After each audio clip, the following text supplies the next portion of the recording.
इतनी गंदगी क्यों है? क्या सिविक सेंस का यही मतलब होता है कि हम अपनी जिम्मेदारी दूसरों पर डाल दें? आइए समझते हैं सिविक सेंस को। हम भारतीय अपने घर की सफाई को लेकर बहुत ध्यान देते हैं, लेकिन बाहर निकलते ही हमारा बर्ताव पूरी तरीके से बदल जाता है। जैसे सड़क पर कचरा फेंक देना, दीवारों पर थूक देना और सरकारी संपत्ति को एकदम लावारिस समझना।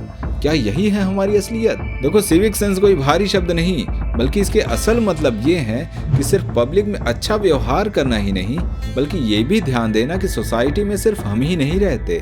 हमारा हर एक कदम किसी न किसी के जिंदगी पे असर जरूर डालता है और हमें घर और बाहर दोनों जगह व्यवहार एक जैसा ही रखना चाहिए। तो सवाल ये है कि ये जिम्मेदारी हम उठाते क्यों नहीं? क्या हमारी सोच ऐसी ही बन चुकी है कि पब्लिक प्लेस से हमारा कोई लेना देना नहीं, वो साफ हो या गंदा हमें कोई फर्क नहीं पड़ता। ये नियम, ये व्यवस्था सब सरकार का काम है, हम तो बस इस्तेमाल करने वाले लोग हैं। यही सोच धीरे धीरे हमारी आदत बन जाती है और इन बातों को हम एकदम हल्के में लेने लगते हैं, मगर ये गलत है। अब सवाल ये है कि हमें क्या करना चाहिए।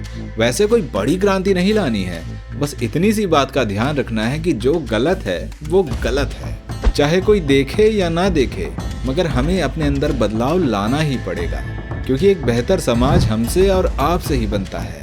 आपके हिसाब से एक बेहतर समाज के लिए सबसे ज्यादा जरूरी क्या हो सकता है? हमें जरूर बताइए और ऐसे ही डॉक्यूमेंट्रीज के लिए हमें अभी सब्सक्राइब करें।